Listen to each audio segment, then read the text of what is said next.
Everybody to the Jones Show, another episode. I'm Jimmy Jones. I'm Ariel Jones. And listen, we've got a great show prepared for you today. A lot of stuff going on in the world I want to talk to you about with me and my wife.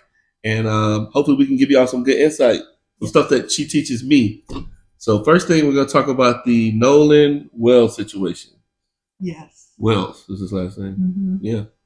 Man, there's so much going on with that case right now. I mean, it's one of the biggest topics that's going on right now, and they keep on uncovering different information. Mm. I think today or yesterday is when they uncovered the picture of Nolan Wells and his friends in the swimming pool, which nobody knew about. That's crazy. You showed me that. So for those who don't know, Nolan Wells in Mississippi was on a boat. The first story that came out was he was on a boating trip. And, he's an indigenous brother, indigenous American, a.k.a. black brother that was with a bunch of Europeans, a.k.a. white people. And they went on a boat, and then all of a sudden he didn't come back alive, and everyone else did in Mississippi. But then after that, there was an autopsy done. There was a cell phone situation that was confusing because they're like, well, his parents had his cell phone, or he didn't have his. Why didn't he have his cell phone with him? It was just a lot. And then attorney Ben Crump, got involved. So I went to FAMU, so Ben Crump is a big in Tallahassee. I think he went to Florida State, but but Ben Crump is in it is on it now. So he ordered a second autopsy that Colin Kaepernick funded. Mm-hmm. Colin Kaepernick, remember the football player that kneeled, Mm-hmm. that was forced to kneel? I mean, that kneeled, Mm-hmm. Jay-Z supported Colin Kaepernick as well. Mm-hmm. But and I also think Tyler Perry is paying for the funeral. Yeah. So it's big headlines with Nolan Wells, but it is big headlines. We got to break down what's going on with that. It kind of makes me sad that it's big headlines, but I mean, we're sitting here talking about it. Mm-hmm. Because it almost makes you think like, was this planned or was this staged or whatever? Definitely and planned. we pray that it wasn't, because we hate talking about stuff like this when it was planted. It's a distraction, right? We don't want to talk about distractions, but we're going to use this. God always uses the bad for good. Rest in peace to Nolan Wells. Rest in peace to Nolan Wells. Our prayers and condolences to his family. But why did that family allow him to be around so many people that were not indigenous, that were also his brothers? Why was he? The biggest question is, at that pool party, that picture you showed me, I mean, it was like chocolate in the milk. It was just like, what? Why was there no other person of color there? Yeah. And so, there's a lot of jealousy within them wanting to be us, and they all play football. They were all on a football team or something. So I'm sure. And Nolan seemed like every other video I've seen of Nolan, he's such a personable kid. He seemed like someone that people loved and liked, Yeah. And people don't like when other people like you. Yeah. That's true. Yeah, like our people, who were here. Getting into the discussion, our other point of today, and we're going to be short and sweet. Hold on, can we? Go ahead. I just want to say, what is going on with Mississippi? Oh, man. We some of these southern states have been so far behind as far as just real education to their people, because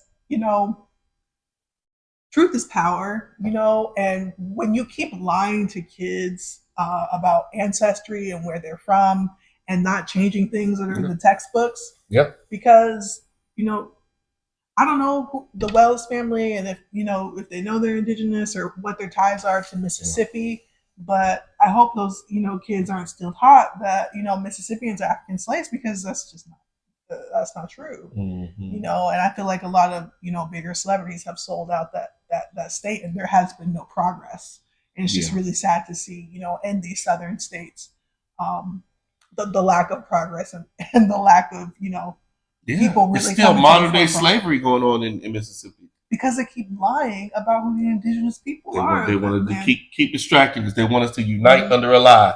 Right. They want us to unite under our African American roots. Right. And they want us to be, we are, you know, and that is the easiest way to distract someone is to piss them off, is to anger them, because then they're it's like being drunk, you know.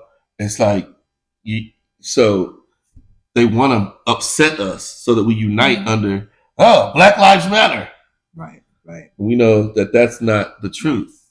So I definitely think that there's some that land is under judgment, and there will be no growth or prosperity until the Mississippians are given their just due and their rights. And where was Rosewood? Rosewood was in Mississippi, wasn't it? I think Rosewood. Oh, that was in Alabama, I think.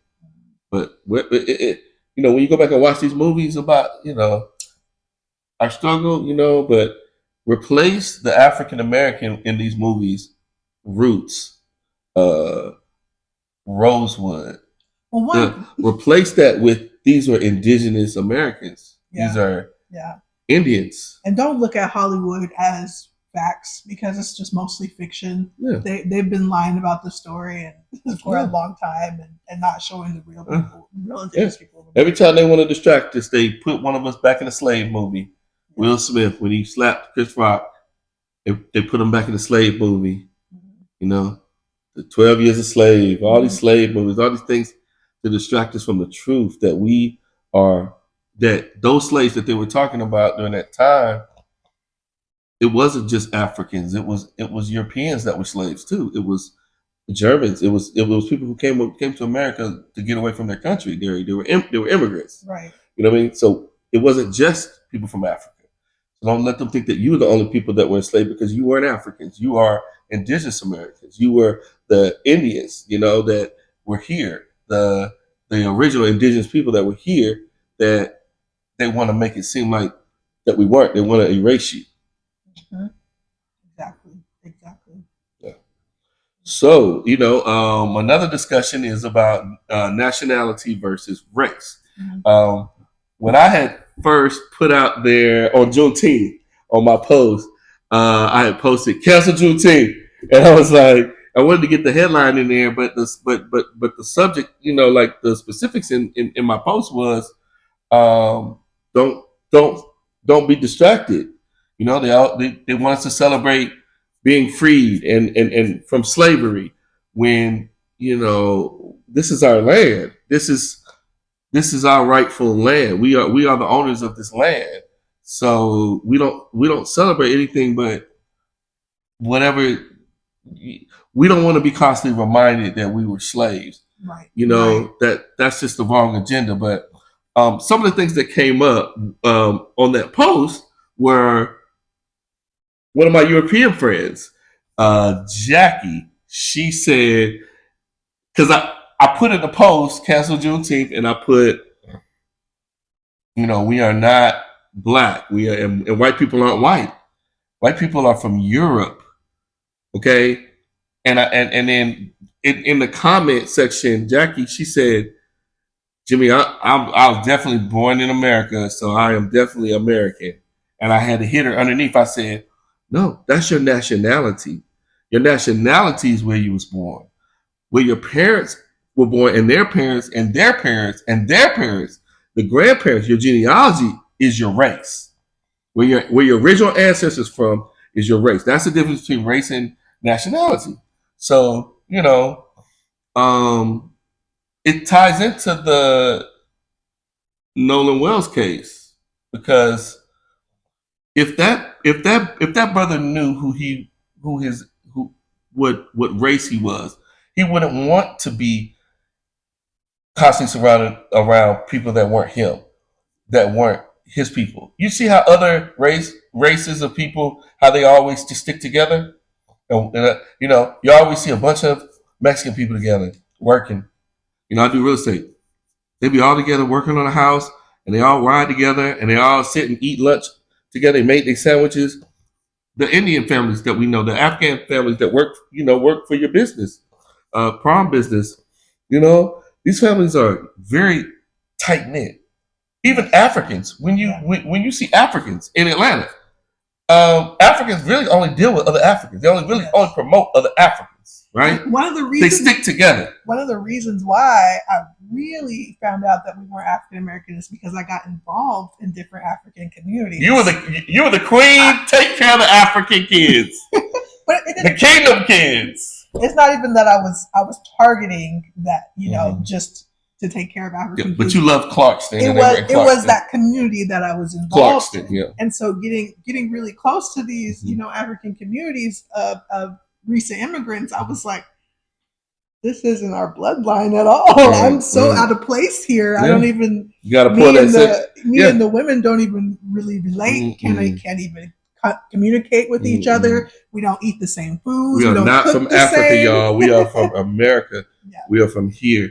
Before America became United States, we are from here, and we just want people to feel, proud of who they are, and we're not knocking no other race. We love Africans. We love us some jollof rice and chapatis and and stuff like that. We don't even know all the words. However, we do need to unite under our own identity.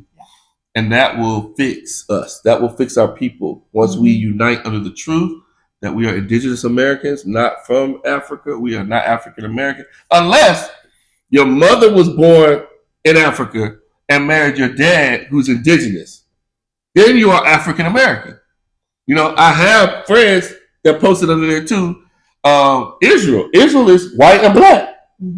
Quote unquote. AKA his mother's European and his dad is indigenous American, aka black. So he is African American. There are African Americans out there.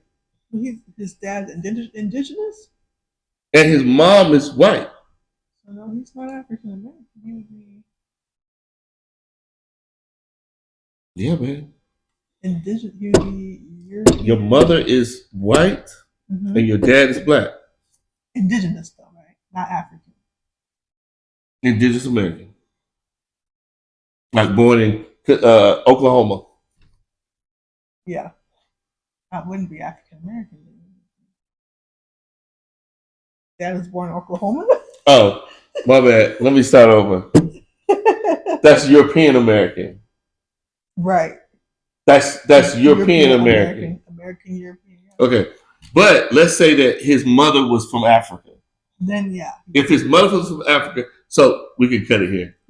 Listen, so if his mother's from Africa and if your mother's from Africa and your dad was born in America, you are African American.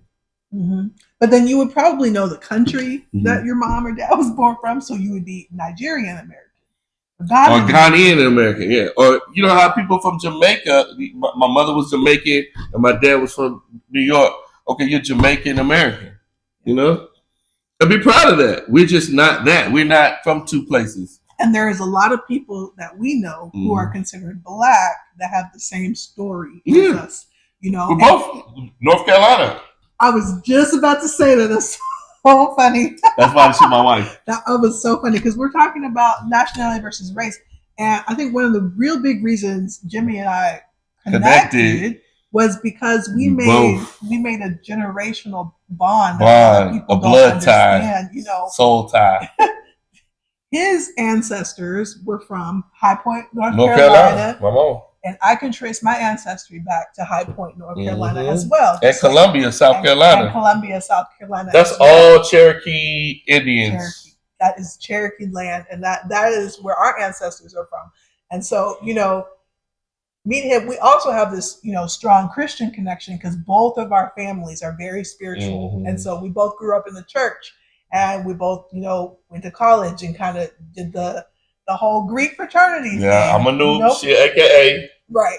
And even though we know we're actually Hebrew. We know we're not Greek. Not even Greek. We know that, but it's still kind of like before we knew the truth, we was the biggest AKA in Kappa. Right. Now I'm just like my focus ain't even on that. That's a distraction in itself. It was HBCU, historically black college university, black Greek letter organization. Distraction. Right. Well, not even distractions. They were systematically planned. Yeah. Like these were infiltrated attacks on our people that were written. Like people took time to infiltrate us, and so and now to make sure we have to take the time to infiltrate them. Now to get the truth out is what we have to do. But we have to be chess moves ahead. This is chess, not checkers. This ain't gonna happen overnight. You know, a lot of people are gonna disagree with what we saying, but we talking to the people that agree with what we saying. Some people talk about they compare us to FBA, compare us to federal. I mean, foundational Black Americans, which we kind of are. You know what I mean? I just don't like the way that they keep saying black. Exactly, because this is a government. This is the biggest government and news media cover up in the history of the United States. Yeah. You know, when the government has called you black for so long. Yeah. You know, it's ingrained in a lot of people's heads. I mean, it's been since the 60s. That's you know, before that it was Negro and then it was colored. So I mean, we haven't lost all our history, but it's almost like we have amnesia before colored even came. So, you know, it's like we just really have to go back in history and look at what went wrong and when it went wrong and what time. And we know African American didn't even start until the 1980s with Jesse Jackson, who was actually Cherokee. I'm sorry, honey. Who is actually Cherokee. So we're really dealing with a lot of backlash from our own people who have sold us out throughout the times. And we're not trying to, you know, blame anybody. We're here now, and you know, we're able to spread the truth. But it's time for our people to stop, you know, shrinking back or thinking that they're not able to speak the truth about who they are. That's right. So we talked about some good stuff today. So listen, please. We're about to get this. Well, no, this YouTube is going. So please support us. Like, comment, subscribe. And, you know, tell someone, and we're going to be doing these every week. So thank y'all so much for tuning in. And we love you, Indigenous American brothers and sisters. Peace. Peace.